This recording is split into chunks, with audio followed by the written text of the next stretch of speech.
ذمہ داریاں عورت کے سپرد کی جاتی ہے، دوسری طرف اسلام کے اندر عورت کا وہ عزت و مقام جو اللہ رب العزت نے عطا فرمایا ہے۔ میرے بھائیوں، جب ہم تاریخ کے اوپر نظر ڈالتے ہیں کہ دنیا کے اندر اسلام جس حالات کے اندر آتا ہے، جس دور اور جس زمانے میں دنیا کے اندر اسلام نے آنکھیں کھولی ہے، اس دور کا عالم یہ ہے، اس زمانے کا عالم یہ ہے کہ دنیا میں عورت کی نہ کوئی عزت تھی، دنیا کے اندر نہ عورت کا کوئی مقام تھا۔ حالات یہاں تک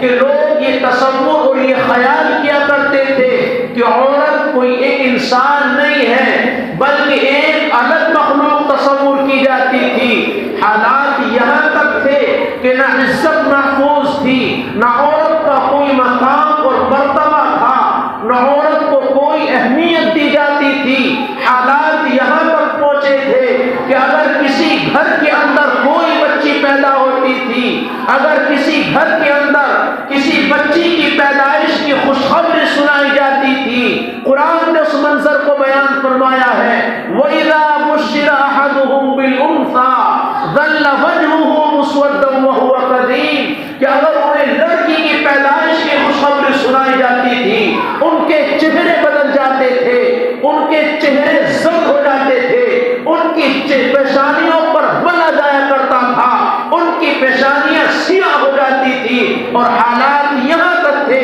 یتوارا من القوم من سوء کہ اس بچی کو قوم سے چھپایا کرتے تھے کہ آج میں نے دنیا کے اندر اس بچی کو جنم دیا ہے جو سماج کے اندر میری حقارت کا، میری ذلالت کا نتیجہ اور ذریعہ۔ اس بچی کو قوم سے چھپایا جاتا تھا، اور جب کسی کو موقع ملتا باپ کو کسی گھر والے کو جا کر کے اس بچی کو زندہ درگور کیا کرتے تھے، اس بچی کو زندہ دفن کر دیا کرتے تھے۔ اسلام کی آمد کے بعد جب دنیا میں اسلام نے آنکھیں کھولی ہے، قاعدہ اور ضابطہ بیان فرما دیا، اللہ نے آیت کریمہ نازل فرما دی، وَإِذَا الْمَوْءُودَةُ سُئِلَتْ بِأَيِّ ذَنبٍ قُتِلَتْ۔ اللہ نے ایمان والوں سے کہا کہ تم جواب تیار رکھنا، یہ بچیاں جنہیں تم معصوم ہو، یہ بچیاں جنہیں تم زندہ درگور کر رہے ہو،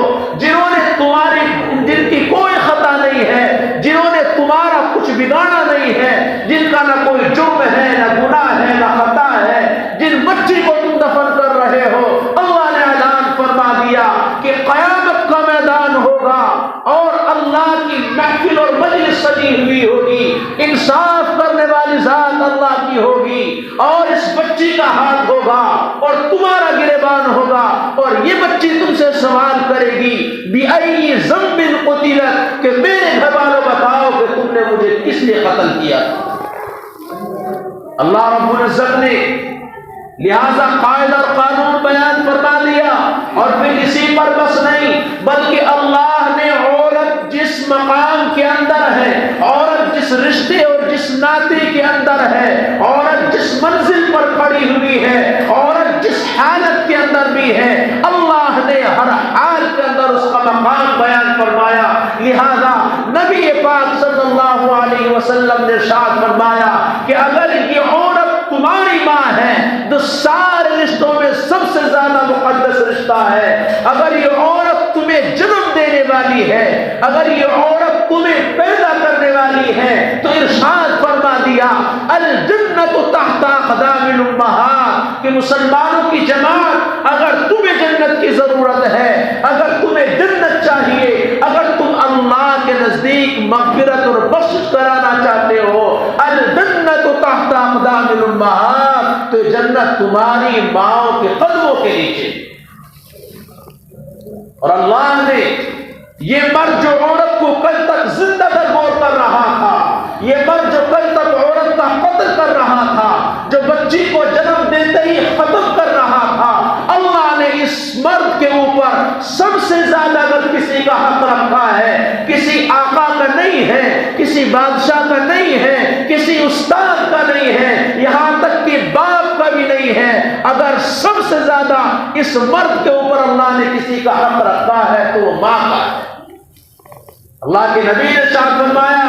ہما جنتک و نارک، کہ یہی ماں تمہاری جنت ہے، یہی ماں تمہاری دوزخ ہے،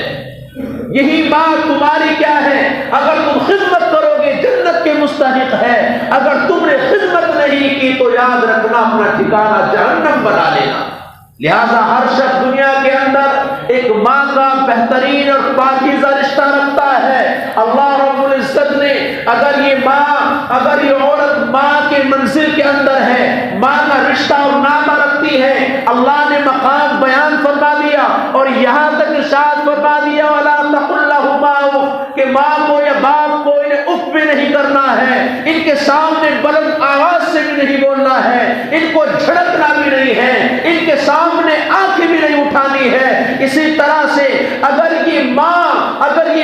تمہاری بیٹی ہے، جس بیٹی کو زندہ درگور کیا جا رہا تھا زمانہ جاہلیت کے اندر، اسلام نے آ کر کے مقام بیان فرمایا، ارشاد فرمایا نبی پاک صلی اللہ علیہ وسلم نے من عال جاریتین، کہ مسلمانوں اگر کسی کے دو بچی ہے، اگر دو نہیں ہے ایک بچی ہے، اور اس بچی کی پرورش کرتا ہے، اس کا نام اچھا رکھتا ہے، اس کی کفالت کرتا ہے اور بالغ ہونے کے بعد اس کا نکاح کر دیتا ہے، ارشاد فرمایا کالی کملی والے صلی اللہ علیہ وسلم نے کہ جنت کے اندر وہ شخص ایسا ہوگا جیسے میری یہ دونوں انگلیاں ملی، یعنی وہ شخص جنت میں میرے ساتھ اس طرح اٹھایا جائے گا، وہ جنت کے اندر میرے ساتھ اس طرح ہوگا۔ اسی طرح نبی پاک صلی اللہ علیہ وسلم نے اگر کسی کے بہن ہیں تو بہن کا مقام عطا فرمایا، جو بیٹی کی خدمت پر اجر ہے وہ بہن کی خدمت کے اوپر بھی اجر ہے، بہن کی کفالت کے، بہن کی پرورش کے اوپر بھی اللہ نے اجر رکھا۔ اگر یہ عورت خالہ کا درجہ رکھتی ہے، ارشاد فرما دیا الخالۃ بمنزلۃ الام، کہ تمہاری خالہ تمہارے ماں کے درجے میں ہے، تمہیں ماں والا ادب کرنا ہے، ماں کی طرح احترام کرنا ہے، ماں کی طرح عزت دینی ہے، ماں کی طرح ادب کے ساتھ اس کے سامنے پیش آنا ہے۔ اسی طرح سے اگر یہ عورت تمہاری ساس ہے تو ارشاد فرما دیا کہ یہ ساس نہیں ہے بلکہ تمہاری ماں کی طرح ہے، یہ تمہارے اوپر حرام ہے، تم اس کے اوپر غلط نظر نہیں ڈال سکتے، اس کو غلط طریقے سے چھو نہیں سکتے۔ اللہ نے اس کو بھی ماں کا درجہ عطا کر رکھا ہے اور مردوں کو حکم دے دیا، اور یہاں تک نبی پاک صلی اللہ علیہ وسلم نے ارشاد فرمایا کہ تمہارے اندر سب سے بہترین وہ ہے کہ جو اپنے بال بچوں، اپنے گھر والیوں کے ساتھ اچھا سلوک کرنے والا۔